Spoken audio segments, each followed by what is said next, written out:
Alright, hello everyone. Today I'm going to be making a video of the top 5 best gardening fruits in Blox fruits. Have you seen my double fruit tier list? I don't know if a lot of people noticed, but it said for beginners in the title, so that tier list was mainly for beginners. That's why the tier list looked pretty ass.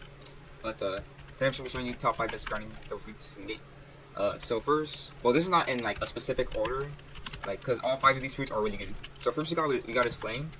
What I recommend doing is just don't awaken the Z and V skill. Because look at the Z skill, bro. This skill is just... Look at that, almost does 10k damage. This skill is really good for farming. And Firebomb, even though it's knockback, it's not that bad. Okay, maybe it is pretty terrible. But yeah, Fire Bullets is just really good. And when you're doing Prominence Burn, make sure you Geppo and shoot him down. Don't shoot him like, you know, like from far from you. So let's see, we got like our NPCs together. He's like Fire Bullets and then Prominence Burn right after. You see, you aim it down so that they don't get knocked back away like crazy. I could probably use Flaming Vortex, and once they get down, just fill them up with Firebomb.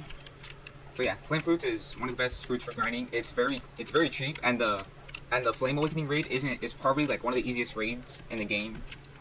And yeah, let's move on to the next Stealth Fruit. Alright, next Stealth Fruit we got is Rumble.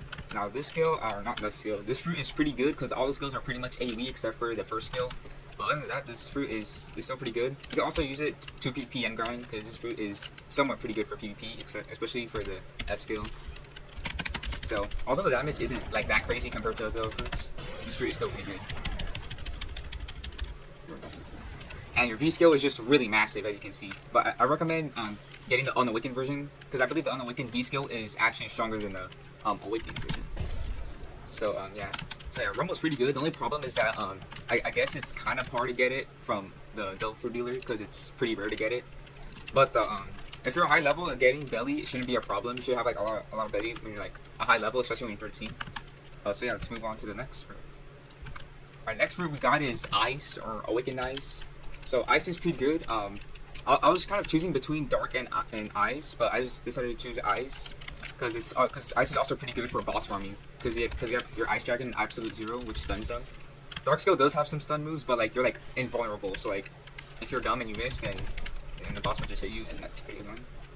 But both fruits are pretty weak. If I were to make this list were to be like in specific order, Ice would probably be all the way at the bottom. Only because like the damage output for Ice is so weak for no reason. Yeah, Ice is pretty good, and just like Flame, it's not that hard to get. It's very cheap. And it should be easy to get from trading, because the value is pretty low. So yeah, let's move on to the next level fruit. Our next fruit, this is a pretty obvious one, and the next one should be obvious. But light is I'm pretty sure like almost everyone in Blox fruits use light at least one time to grind because this fruit is so good. You have your very fast flight. All your skills are pretty good. They do AoE except for your C skill. As you can see, it's all AoE. The damage is pretty good. You have a fast flight, like I said earlier, and this fruit is just so perfect for grinding. Like I'll put it between choose this and the next fruit I'm gonna talk about right now. But yeah, light is just so good, and just like with Flame and Ice, it shouldn't be that hard to get from trading. So you could like if you have like a bad fruit right now, you could just try to trade it up to get light or Flame or Ice because they're not like super valuable in trading. So yeah, let's move on to the next fruit. Our next fruit, or our final place, is obviously Magma. Magma just does so much damage, and like I don't know what else to talk about. It just does so much damage, and that's about it. You just need like look at that. What is that? Look, I'm about to do 30k damage right now. Oh my god, this fruit is just so insane. I don't know why it's so strong. You only need your Z skill and V skill awakened, to be honest, because those two skills are like the ones that do a lot of damage. So see, we use Volcanic Storm right now. See, it does so much damage. It also destroys bosses. But your Volcanic Assault is pretty much useless. You should probably keep the Unawakened X skill, and I guess you could keep your Awakened C skill because the hitbox is much bigger, and it has this big fire. I don't even know what to call it. This big fire pit ball or whatever. But yeah, this fruit is just an insane boss killer as well. Yeah, that's all we need to talk about. It shouldn't be too rare in trading. I haven't traded in a long time in Blox fruits, so Magma could be still pretty rare or something. But yeah, that's all for this video. I might make another top 5 video, but with Paramecia fruits. And yeah, I'll see you on the next video. Peace.